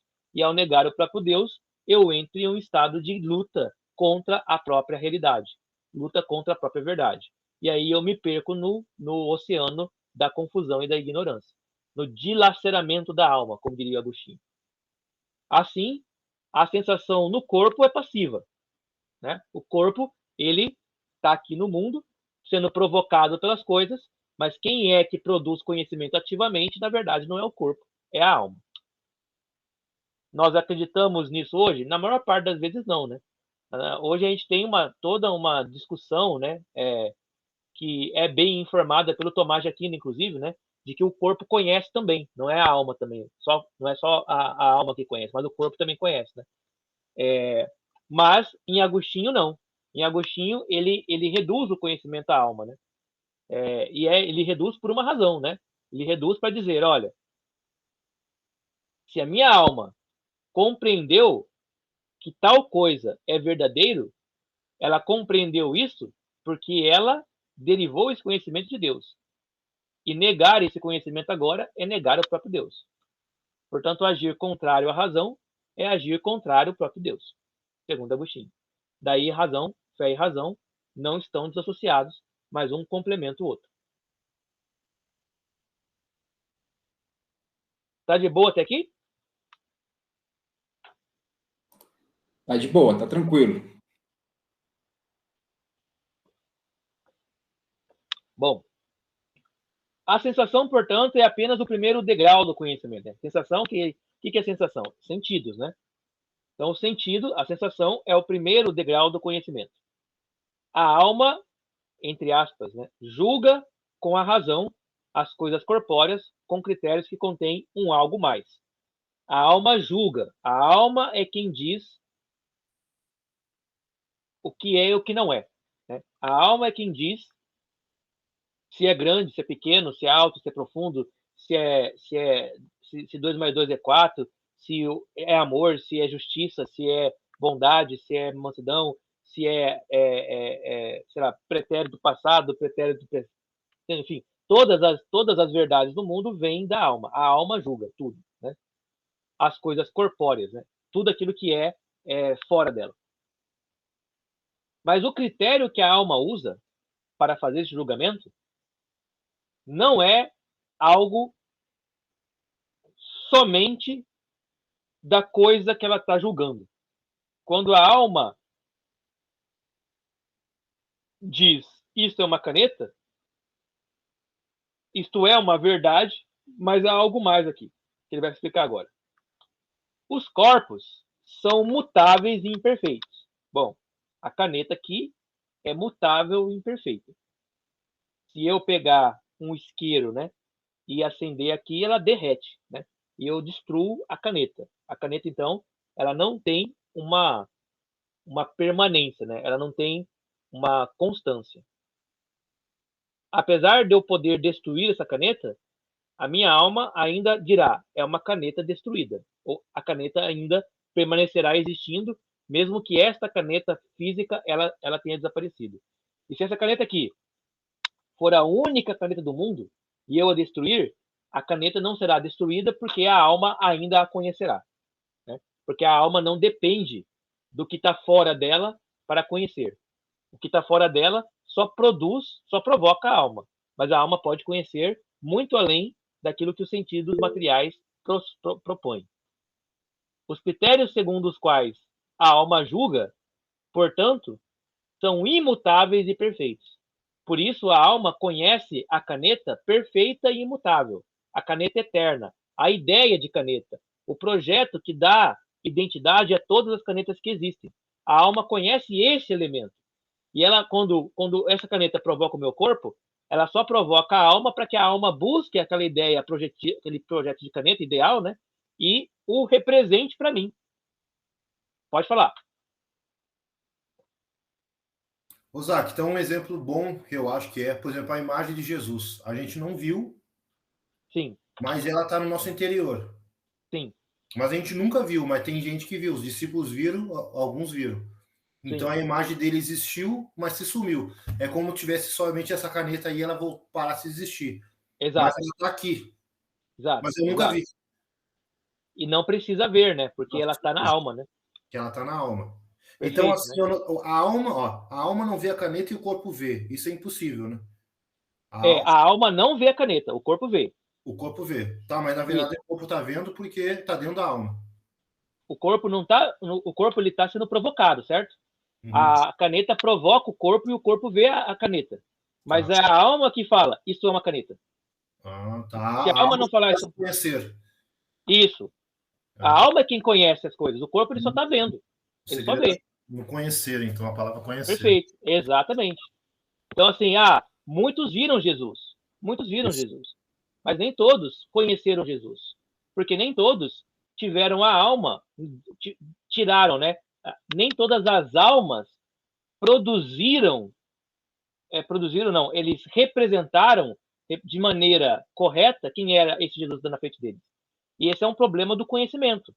Quando alguém não tem uma alma, aliás, quando a alma da pessoa não representa o que o corpo está vendo, essa pessoa ela é ignorante, ela não conhece.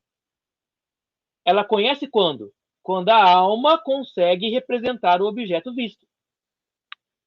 Portanto, o agente ativo do conhecimento é a alma. O corpo ele não conhece nada. O corpo ele só sente, só sente.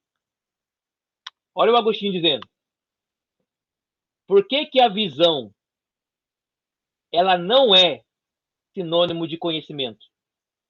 Porque tudo aquilo que eu vejo muda. E, portanto, se eu vi Jesus ontem e eu ver ele hoje, o Jesus que eu vejo hoje já não é o mesmo que eu vi ontem. Porque a minha visão só enxerga coisas que mudam. Daí a razão pela qual você não pode conhecer a Deus pela visão. Porque se você conhece Deus pela visão, você vai conhecer um Deus que é mutável. Mas quando você conhece Deus pela fé, que é um dado da alma, que é um dado da razão, você conhece um Deus que não muda. Um Deus imutável, que é de fato o que ele é. Portanto, se Deus se deixa ver, se Deus se deixasse ver, ele automaticamente se colocaria para nós como algo que não é possível ser conhecido de fato.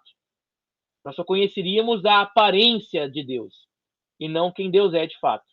Nós só conhecemos quem Deus é de fato porque a nossa alma ela age e julga com princípios imutáveis e perfeitos coisas que pertencem a ela mesma ou à sua interioridade. Por que não fazer imagem de escultura de Deus? Porque a imagem de escultura muda. Porque a imagem de escultura pode ser quebrada. Porque a imagem de escultura pode ser escondida. Você pode pegar e manipular Deus por meio dos seus sentidos. Quando Deus não se permite ser conhecido pelos sentidos, ele está te obrigando a conhecê-lo de outra forma. E essa outra forma é a intelecção. E Agostinho vai dizer: esta é a forma mais segura e mais apropriada de conhecimento. Então Deus está dizendo, então Agostinho está falando, Deus quer ser conhecido pelo homem, mas não será conhecido da forma como o homem quer conhecer, e sim como ele deve ser conhecido, por meio da intelecção da alma. Ficou claro isso? Ficou claro, mas é bem difícil, hein? Eu achei difícil. Não é simples, né? Não é simples, né? Porque Agostinho é aqui já bem sofisticado. Mas assim, deixa eu ver se eu consigo trocar isso de uma maneira mais simples, né? Seria assim: o fato de Jesus ter nascido, né? E ter andado entre os apóstolos, né? E vivido lá com eles e tal, fez com que eles tivessem uma experiência sensível de Deus, mas essa experiência sensível de Deus era extremamente limitada. Extremamente limitada. Limitada em vários aspectos, né? Limitada àquilo que o meu corpo e os meus sentidos poderiam captar. Quando Jesus pergunta: quem dizem que eu sou? Né? As pessoas começam a dizer que Jesus é aquilo que elas viam. Ah, tu és, né, um profeta, tu és um taumaturgo, né, um curador, né, tu és um rabino, né, é o que as pessoas veem. Aí Jesus pergunta para Pedro: e você, Pedro, quem disse que eu sou? Aí Pedro fala: você é o Cristo, o Filho do Deus vivo. Aí o Jesus fala: não, peraí, isto aí não foram os seus olhos que viram. Isso não foi os seus sentimentos não foi os seus sentidos que deram essa informação para você. Esse conhecimento aí veio de algum lugar. Ele veio da sua alma. E a sua alma encontrou esse conhecimento em algum lugar. E esse lugar é em Deus. Então foi o Espírito de Deus que te deu um conhecimento que ultrapassou o conhecimento sensível. Então, Pedro, você entendeu mais que todo mundo. Porque é assim que se entende a realidade. Não por meio dos sentidos, dirá o Agostinho, mas por meio da intelecção. Não é aquilo que eu vejo que é a realidade, mas é aquilo que eu intelijo. Isto é a realidade. É aquilo que eu compreendo na minha alma, não dos meus olhos. Os meus olhos me enganam.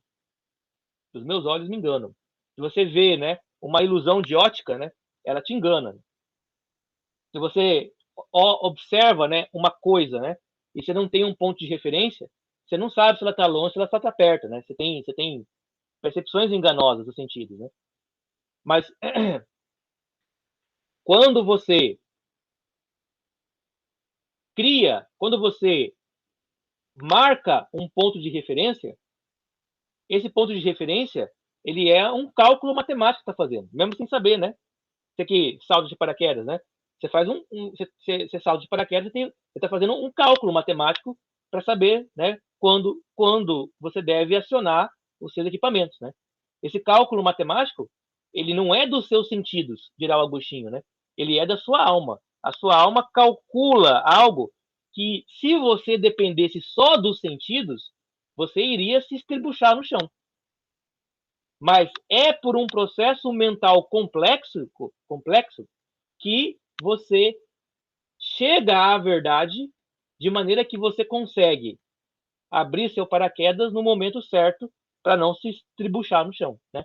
É esse processo mental que Agostinho vai chamar de processo de conhecimento, né? É a alma que está conhecendo, não é o corpo que está conhecendo. Não sei se ficou mais claro, ficou mais complicado. Não, ficou mais claro agora. E aí eu volto a dizer, né? Quando a Bíblia fala assim, olha, a fé é a certeza de coisas que não se veem, né? A fé é a certeza de coisas que não se veem.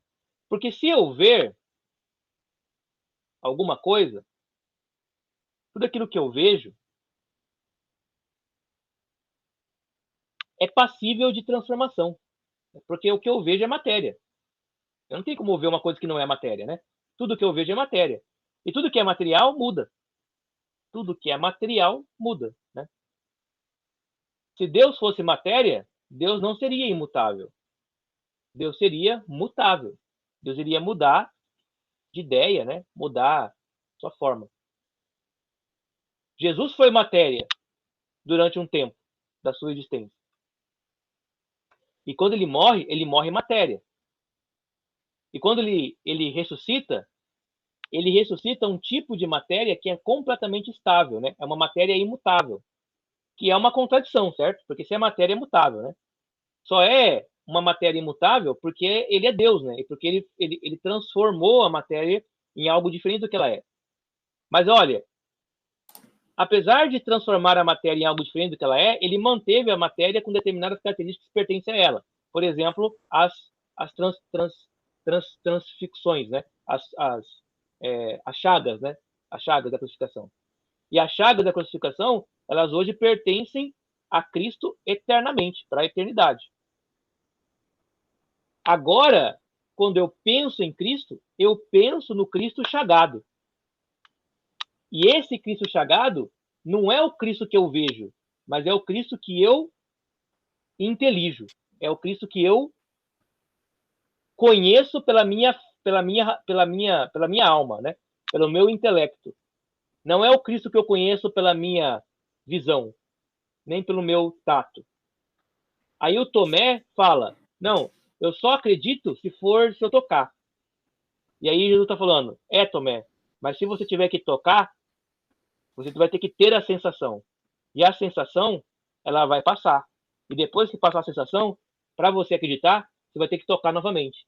E tocar novamente. E tocar novamente. Porque as sensações, elas pertencem a um mundo de coisas que não são estáveis, mas são mutáveis. Felizes são aqueles que creram em mim sem nunca me verem. Porque aqueles que nunca me viram, eles me conhecem no intelecto. E no intelecto, eu não mudo.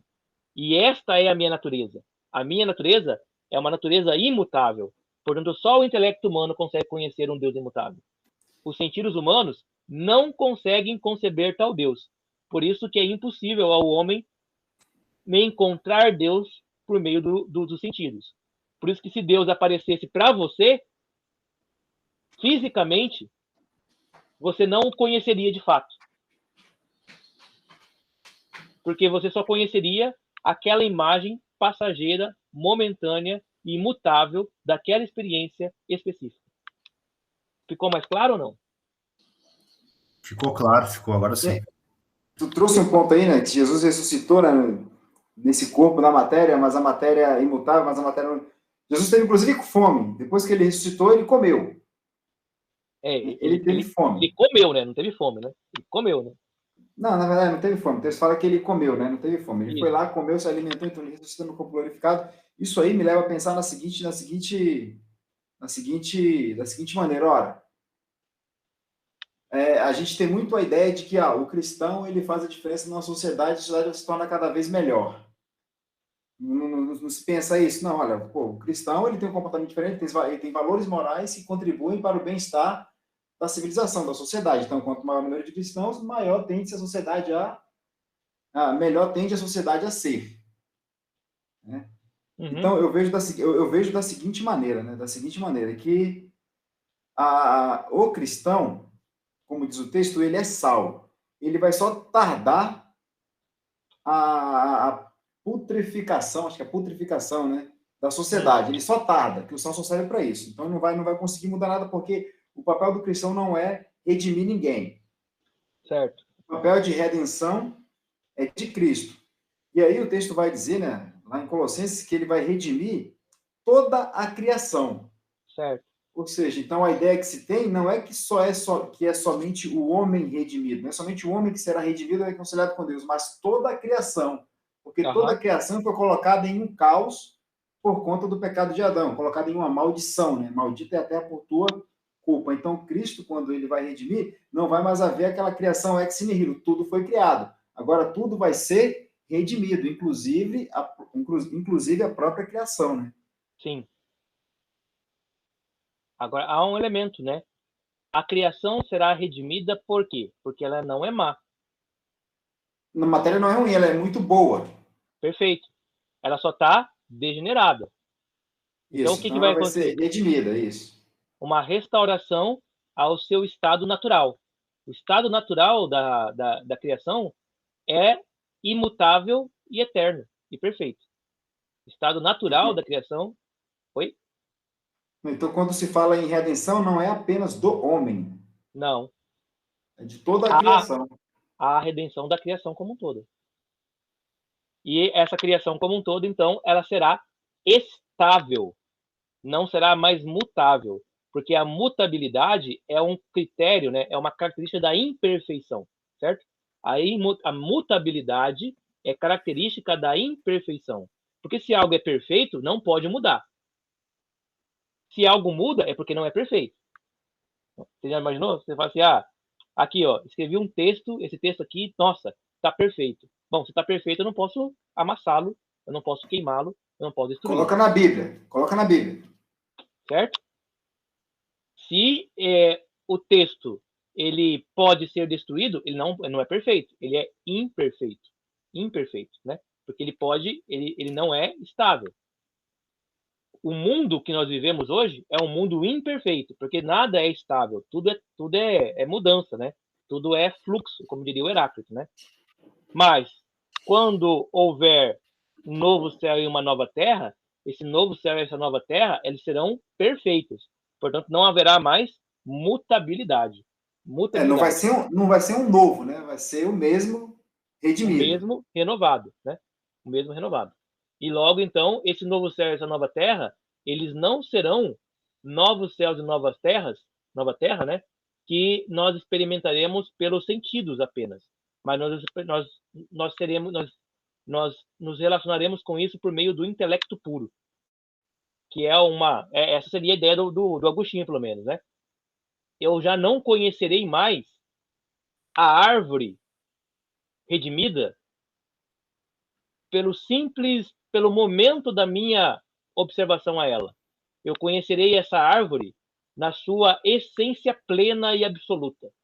E tudo o que é, e toda a realidade será conhecida em absoluta plenitude. Né? Lembra o Paulo falando, ó, hoje nós vemos como um espelho, obscurecidos, né? Nós enxergamos as coisas, temos uma ideia do que elas são, mas nós não vemos as coisas como elas são de fato, né? É meio borrado, né? Mas quando vier aquilo que é perfeito, nós conheceremos as coisas como elas são. Mas como é que eu conheço as coisas como elas são? Conhecendo as coisas com a minha alma, não com o meu corpo. O que acontece então com a minha alma nesse corpo é que esse corpo atrapalha a minha alma a conhecer de fato. Porque o corpo tem as suas paixões, né? O corpo tem a sua vontade. Ele puxa a alma para a coisa mais baixa. E a alma, então, ela se desvincula, né? Ela desvia o olhar daquilo que é sublime, né? O que acontece na ressurreição? É que o corpo e a alma, eles entram em uma harmonia. Em uma harmonia tal que as coisas não mudam mais. Não significa que eu não posso comer as coisas, mas eu não sinto mais fome, porque a fome é um estado de imperfeição. A fome é um estado de imperfeição. Por isso que eu falei para você que Jesus não tinha fome, né? Jesus não teve fome na ressurreição. Ele quis comer. Claro, querendo comer com os discípulos, o ato não está na necessidade de alimentar-se, mas está num desejo de compartilhar, né, a refeição, né? Que é um desejo no mundo antigo, né? É um desejo que vai para além do ato de comer, né? Comunhão, né? O gesto de comunhão, isso, né? Perfeito, né? É exatamente isso, né? O que Jesus queria naquele momento não era comer, né? Era ter comunhão, né? Ele não precisava comer, né? Mas comunhão é estar junto, né? Porque assim, né? Comer é o ato mais íntimo, é o ato público mais íntimo que o mundo antigo conhece, né? O ato público mais íntimo, né? Bom, os corpos, então, são mutáveis e imperfeitos. Os critérios segundo os quais a alma julga são imutáveis e perfeitos, né? São as ideias, as essências eternas. Isto é evidente quando julgamos os objetos sensíveis em função de conceitos matemáticos, ou geométricos, ou estéticos ou éticos. Aqui é o Agostinho falando, né? Então, fala assim, ó, essa caneta aqui, ela tem... Vou pegar a régua aqui. 15 centímetros. Essa caneta tem 15 centímetros, né? Esta proposição matemática, ela não pertence, né, à realidade material, né? A matemática, ela pertence a uma realidade abstrata. A gente cria, né? A gente cria uma régua e fala, essa régua tem 30 centímetros, né? Mas os centímetros, o número 30, né? Ele não é um número da realidade material, né? Ele é um número ele é um ente, né? Ele é uma informação da abstração, da mente, ou seja, da alma, né? E quando a gente, então, atribui número à realidade, é a alma atribuindo um conhecimento estável a um mundo instável. Aí voltamos ao Platão, né? O Platão dizia lá, né? Olha, para fazer filosofia é preciso saber matemática. Por quê? Porque quando você sabe matemática, você tem consciência de certas estabilidades, de certas estruturas estáveis que vão fazer com que você não deixe as suas percepções serem enganadas pelas seus sentidos. O seu sentido pode enxergar, sei lá, 2 mangas, ou, se você estiver bêbado, enxergar 4 mangas. Mas a sua alma sabe que 2 é 2 e 4 é 4 e não tem confusão uma coisa com a outra, né? Os seus sentidos, eles enxergam coisas e as confundem. A sua alma é capaz de ter percepção da identidade das coisas unívoca. A é igual a A. Isso é uma construção não material, é uma construção apenas intelectual. Dirá o Agostinho, né? A sua alma conhece o triângulo, a forma geométrica do triângulo. E não importa quantos triângulos diferentes os seus olhos perceberem, a sua alma reconhecerá sempre que eles são triângulos. E não importa o quanto alguém disser para você que um quadrado é um triângulo, a sua alma saberá que um quadrado jamais é um triângulo. Porque a forma geométrica, ela não é uma forma do mundo da matéria. Ela é uma forma do mundo intelectual, que a gente projeta no mundo da matéria como para entender um determinado objeto. Mas ele só existe enquanto forma perfeita no mundo do intelecto. Assim também a beleza, ou os juízos estéticos. E aqui o Agostinho, então, vai dizer, assim também a ética. Para Agostinho, esse negócio da ética ser fruto, né, das sensações, né, fruto da sensibilidade, ela é equívoco, né? A ética é fruto do intelecto. E aquilo que o seu intelecto descobre ser ético, é ético para sempre. Estável, como a matemática. Não muda. Se alguém quiser dizer que algo que é ético, na verdade, é antiético, ele está fazendo uma confusão entre aquilo que ele vê e aquilo que ele sabe. A gente pode falar assim, qualquer pessoa pode convencer a gente que ter um casamento aberto, um casamento cujo adultério é admitido, não é alguma coisa antiética. Mas a alma sabe que há alguma coisa errada aí. E como que a alma sabe que há alguma coisa errada aí? Porque isso, de alguma forma, incomoda qualquer alma. O fato de alguém se comprometer com você e com outras pessoas além de você naquilo que ela deveria ser fiel somente a você. A sua alma sabe disso. Apesar dos discursos, apesar dos sentimentos, né, dizerem o contrário, a sua alma sabe disso. E por isso, e é exatamente por isso, né, dirá Agostinho, que toda alma conhece o que é certo e errado fazer. Por mais que você faça o que é errado. Você sabe que isso é errado. Porque há um negócio chamado consciência. Agostinho chama, não é a consciência que está falando isso, né? Agostinho fala, é a sua alma berrando para você que isso que está fazendo não condiz com a realidade. Melhor, não condiz com a verdade que ela conhece. Os conceitos matemáticos geométricos que aplicamos aos objetos são necessários, imutáveis e eternos. Se eu falar assim para você, olha, faça para mim uma porta triangular. Não adianta você vir com qualquer outro tipo de porta. Eu sei o que é uma porta triangular. Eu sei o que é uma porta triangular. E a porta triangular é a mesma hoje, ontem e amanhã. Ela é eterna, né? Mas a porta triangular que você me trouxe, ela será triangular para sempre? Pode ser que não. Pode ser que alguém corte a porta, pode ser que alguém destrua a porta. Mas a ideia do triângulo, ela permanecerá. Ela permanecerá por quê? Porque ela é um ente que não pertence ao mundo da matéria, mas ela pertence ao mundo da intelecção. Portanto, os objetos são contingentes. O que é contingente? Mutáveis, né? Os objetos mudam. Os objetos se corrompem. Os objetos, eles não são estáveis. Por isso, confiar a verdade aos objetos, né, e ao mundo material, ela é um engano. Ela é uma maneira de você viver no mundo da ignorância. Para usar uma fala platônica, seria viver na caverna. Né?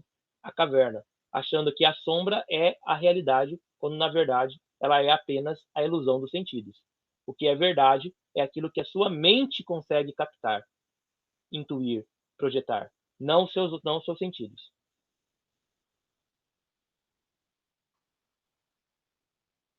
E de onde a alma deriva os critérios de conhecimento?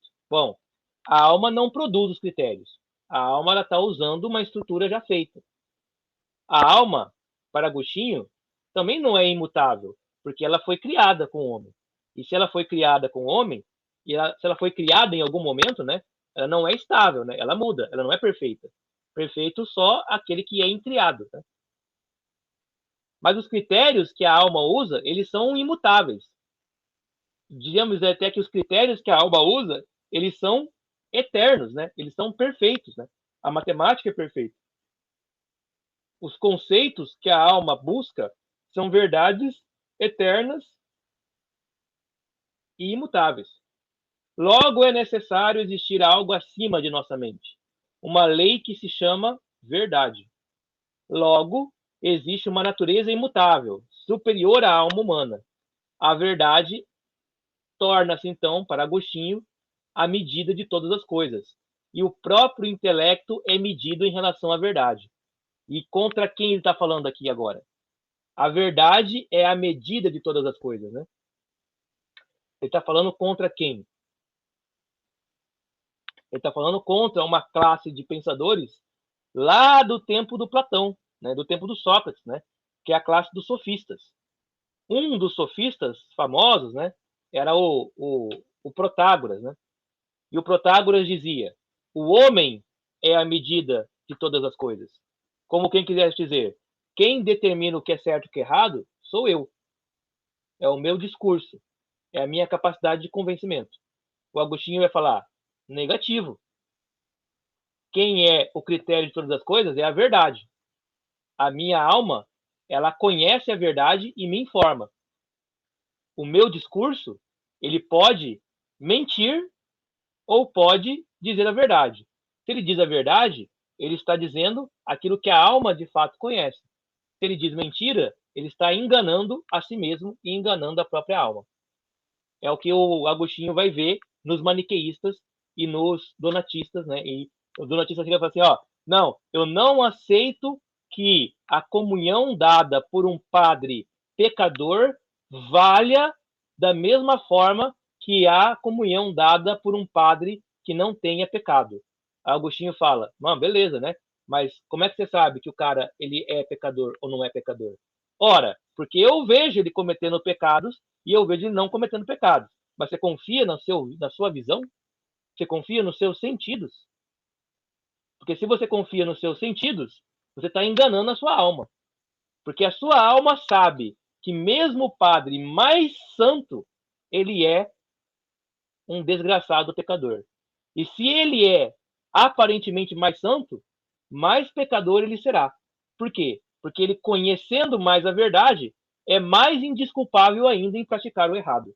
Portanto, quanto mais santo for o padre, mais pecador ele é.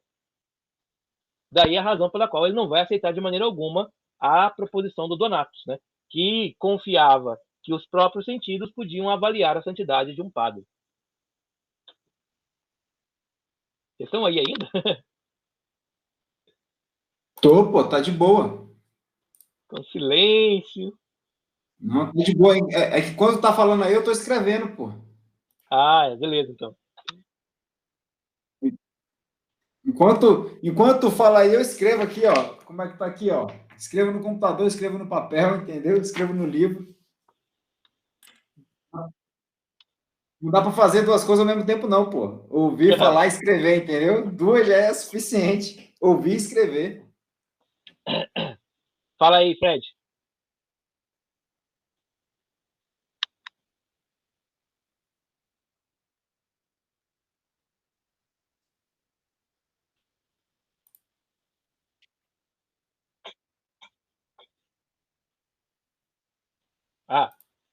Ele tá copiando na cara dura e assim. Eu copio mesmo.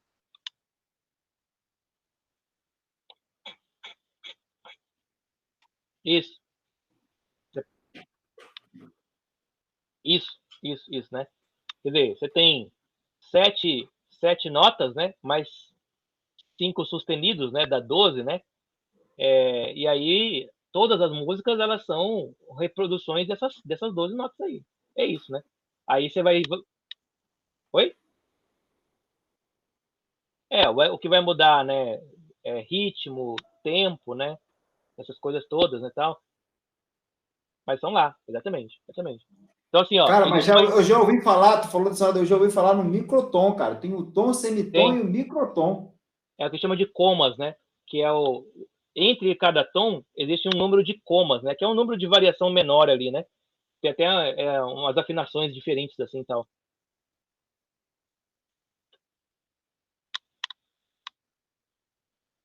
Isso, perfeito. Exatamente, né?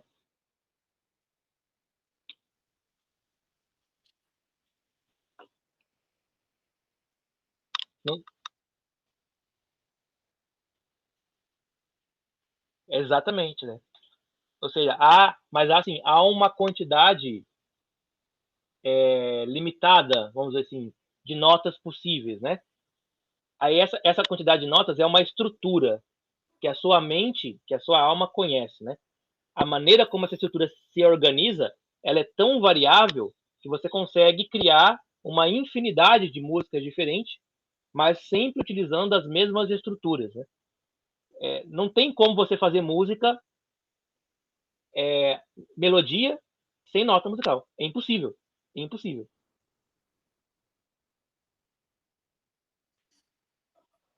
Sim, sim. É,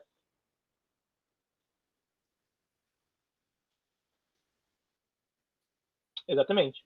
Então é bem interessante o que você acabou de falar, né? Assim, o Agostinho tem um texto sobre música, inclusive. Não lembro qual que é agora, né? Mas ele está discutindo também essa questão, porque a música, para Agostinho, né? A música é uma manifestação material da matemática, né? A música é a manifestação material da matemática. E ela é superior às outras artes porque é uma arte que não precisa ser vista, né? Você só escuta. Né? Quando você escuta, você forma as imagens mentais da música, que é uma coisa que hoje quase ninguém consegue fazer, né? Você fala, você toca uma música e você fala assim, a qual imagem esta canção está evocando? Raramente alguém consegue dizer, essa canção aqui, você faz uma canção, né, emulando, né, o galope de um cavalo, né?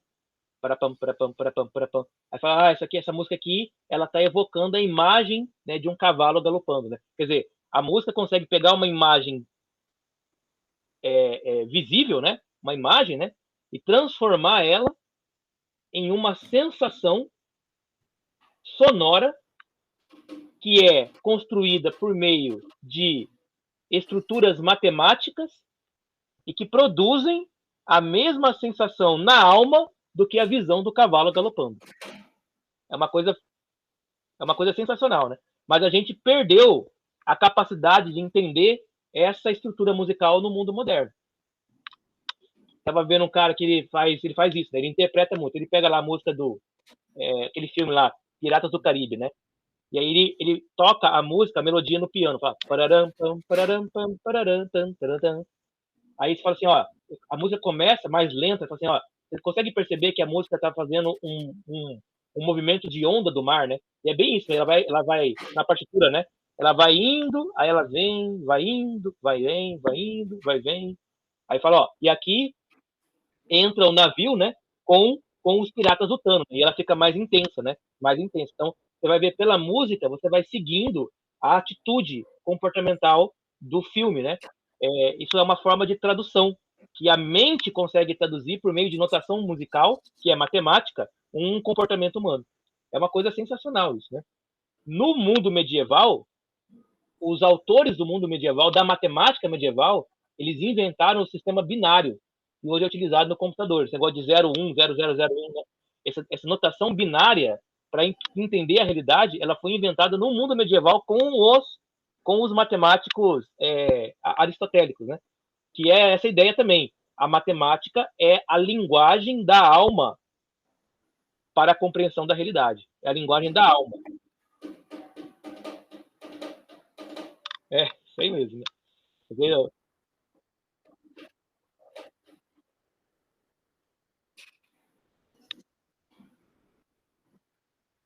É,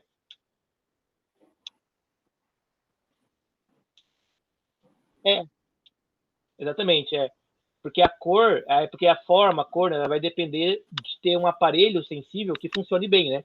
É claro que uma pessoa surda, né, ela vai ter a dificuldade de entender esta fala sobre música que a pessoa que escuta não compreende melhor, né? Então você tem um elemento assim que é a patologia, né? A patologia, ela do corpo, né? Ela é uma deficiência de apreensão da realidade. A gente pode dizer o seguinte, ó, com toda certeza, alguém que não tem um dos sentidos entende a realidade de maneira menor que eu falo de maneira mais deficitária do que quem tem todos os sentidos. Não quer dizer com isso que o cara que é cego, ele entende a realidade pior do que o cara que enxerga. Porque tem gente que enxerga que é mais idiota que o cego.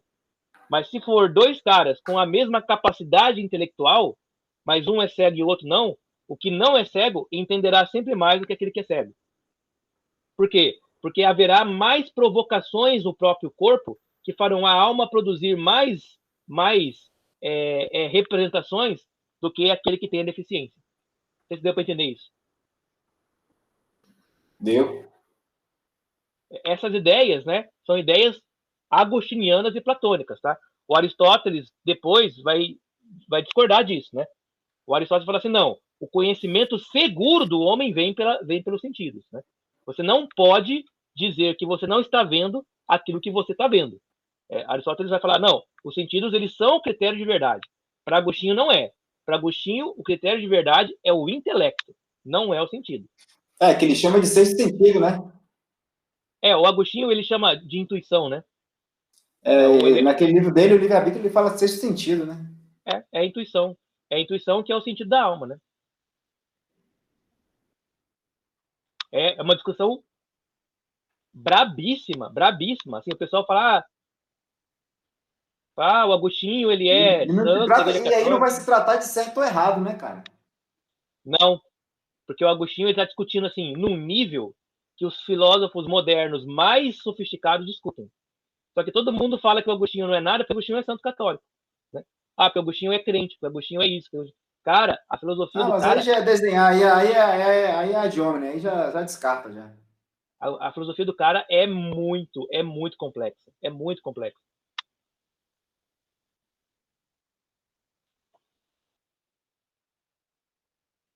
Pois é.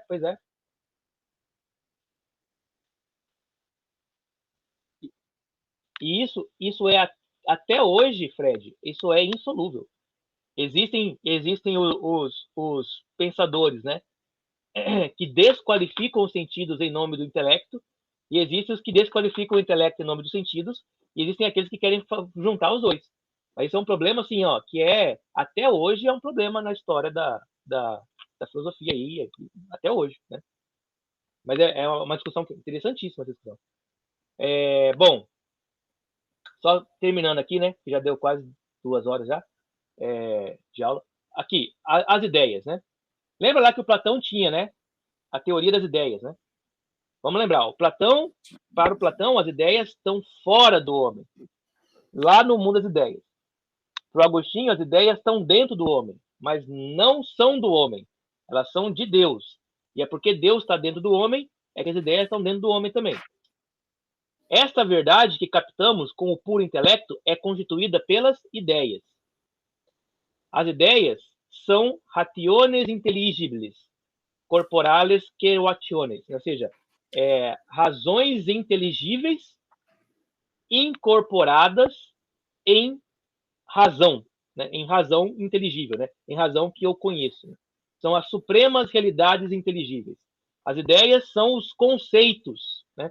São o conceito de amor, o conceito de justiça, os axiomas matemáticos, os axiomas geométricos. Essas são as ideias eternas, né? As ideias de Agostinho são o parâmetro pelo qual tudo que é feito, né? Então, uma árvore, o corpo humano, né? A natureza, ela é feita por meio de regras e de ideias, né? Regras projetadas na mente de Deus para serem executadas de maneira harmônica e perfeita, né? Se o mundo ele está num estado de imperfeição, é porque uma dissonante foi colocada, né? E essa dissonante, ela atrapalha a harmonia. Então, a dissonante ela tem que ser, de alguma forma, reorganizada, né? Tem que modular o tom, né? Para que se chegue tudo numa harmonia original, né? Então, Agostinho está falando aqui o quê? Que se você conseguir entender como as ideias funcionam, você consegue entender como o mundo funciona. Mas você não entenderá como o mundo funciona observando o mundo, e sim observando as ideias. Né? Que é a ideia de você fazer a coisa meio racionalista mesmo. Né? E com isso, agora eu vou terminar. E com isso, ele está aperfeiçoando, como o Fred falou, né? Ele está copiando, né? Ele está copiando Platão, literalmente. Fala assim, ó, Agostinho pega o Platão e fala assim, eu não teria entendido nada disso se não fosse Platão. O Platão, né, os neoplatônicos, o neoplotino, me ensinaram a enxergar a realidade de maneira aperfeiçoada, de maneira melhor, né? Mas não quer dizer que eles não tinham erros. Não quer dizer que Platão não errava. Né? Platão pode ter errado e Platão pode não ter falado sobre coisas que eram importantes, mas que Platão não tinha ainda chegado nelas. Por exemplo, Cristo, né? Cristo Platão não conheceu. Então Agostinho fala assim, olha, se Platão tivesse conhecido Cristo, ele teria entendido que as ideias que pertencem lá ao mundo das ideias, na verdade, são os pensamentos do próprio Deus. Então, quando Deus cria o mundo, ele cria o mundo com base no seu próprio pensamento. Ele pensa no mundo, criando um mundo perfeito na sua mente, e depois ele executa na matéria uma representação das ideias perfeitas da sua própria mente. Agostinho, então, vai dizer, olha, o homem, quando vai conhecer as coisas, ele não vai fazer reminiscência. Lembra que Platão falava isso? Aprender é recordar aquilo que a alma já sabia antes de encarnar. Não. Reminiscência vai exigir que Agostinho admita em reencarnação. E Agostinho não admite isso, porque isso é contrário à revelação cristã. Então Agostinho vai falar: conhecer não é relembrar. Conhecer é ser iluminado. Ou seja, é como se você enxergasse dentro, é como se a minha alma pudesse ver dentro da mente de Deus com uma lanterna e ela enxergasse as ideias lá dentro. Que para a minha alma sem Deus, elas são obscuras. Mas para a minha alma, guiados por Deus, né, guiados pela Bíblia, é como se fosse um farol que ela enxerga, né, as verdades dentro, as ideias dentro da mente divina. Quem quer falar?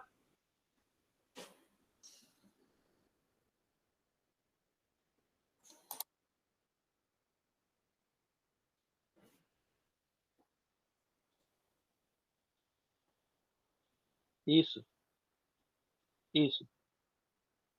Mesma coisa. A mesma coisa. É claro que é mais complexo, porque é mais aperfeiçoado. Mas o grosso, né? O cerne é a mesma coisa, exatamente, a mesma coisa. Como é que a gente faz casa hoje? Da mesma forma como se fazia casa há 10 mil anos atrás. Só que as casas hoje são mais complexas, né? Elas duram mais e tal. Mas a regra é a mesma, né? Uma parede só vai ficar em pé se ela tiver, né, as proporções, as coisas exatamente iguais como estavam anteriormente, né? Então, assim, exatamente, né? Da mesma forma como uma casa não para em pé se ela não tiver alicerce, ela não parava em pé em nenhum momento da história, né? Mas hoje nós fazemos casas gigantescas, né? Porque a gente aprendeu a fazer alicerces mais profundos, né? Mas o princípio do alicerce é o mesmo, né?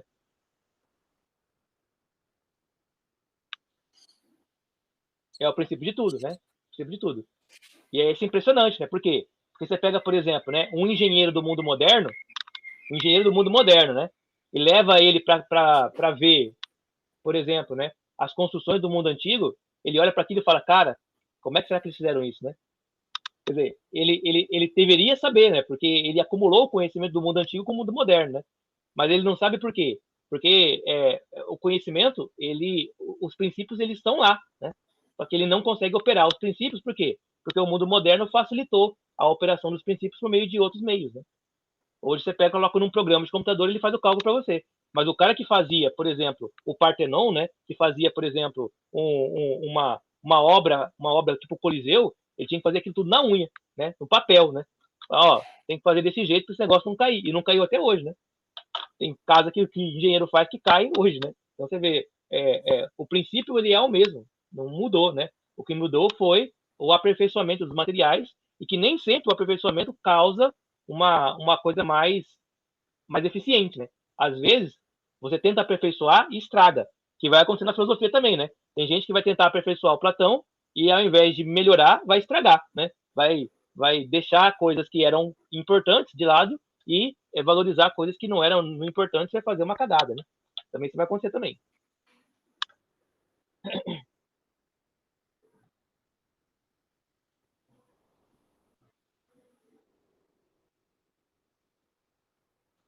Exatamente. Não é?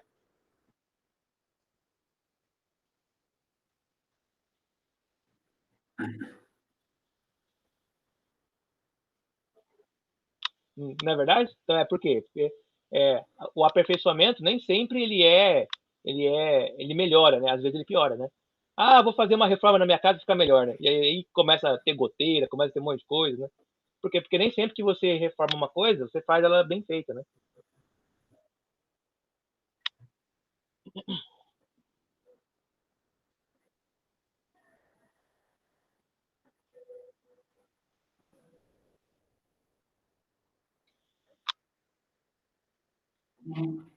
É impressionante, né? É impressionante, né? É uma técnica, né? É uma forma que aí você fala assim, né? Como é possível, né, que o ser humano consiga criar esse tipo de coisa, né?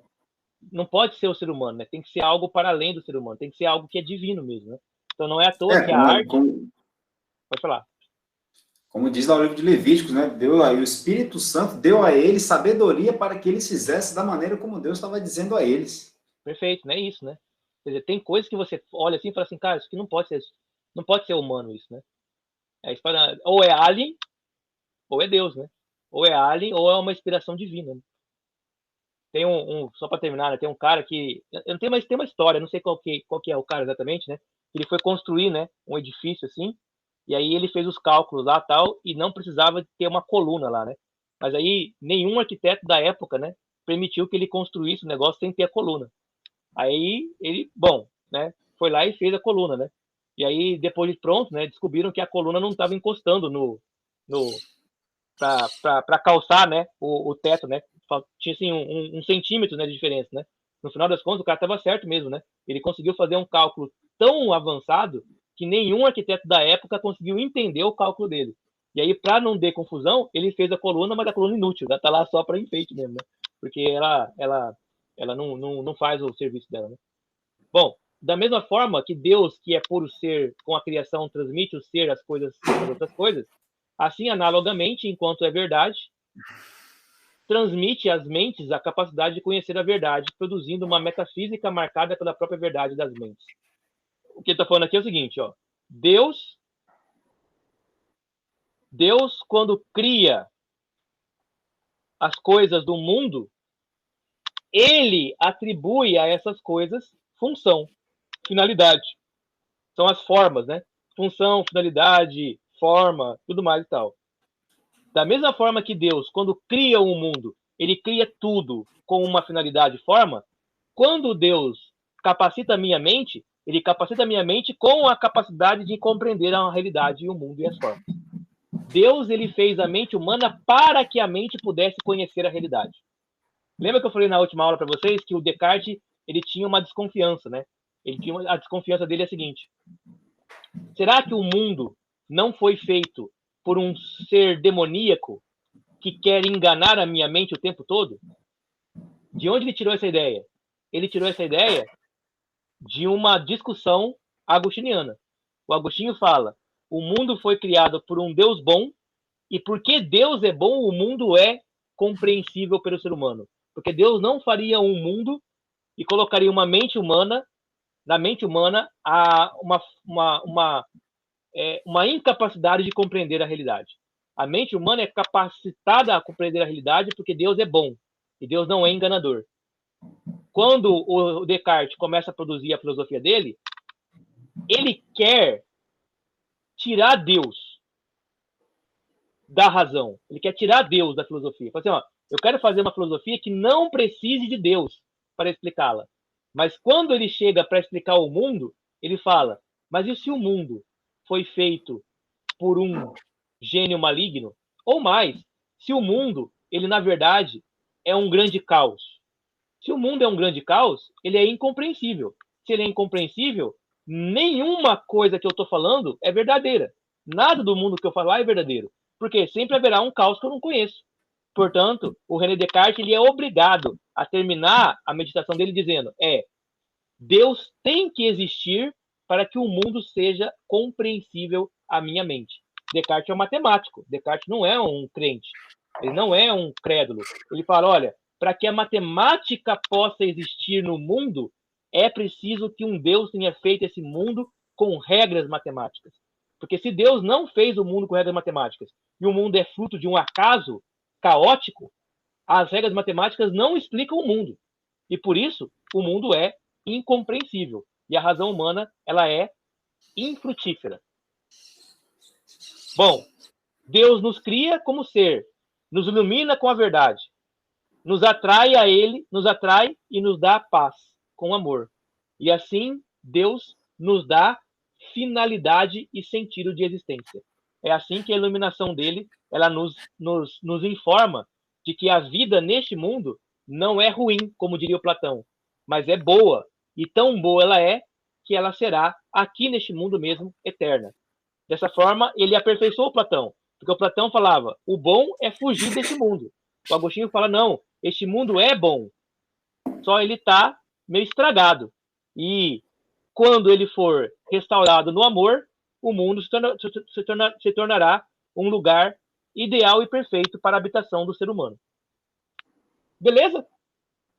Beleza, essa frase aí não vai perder, não vai cair da graça. Beleza. Não vai cair da graça. Não vai cair da graça. Bom, então tá bom. Daí na aula que vem a gente continua, né, Agostinho? Valeu, então.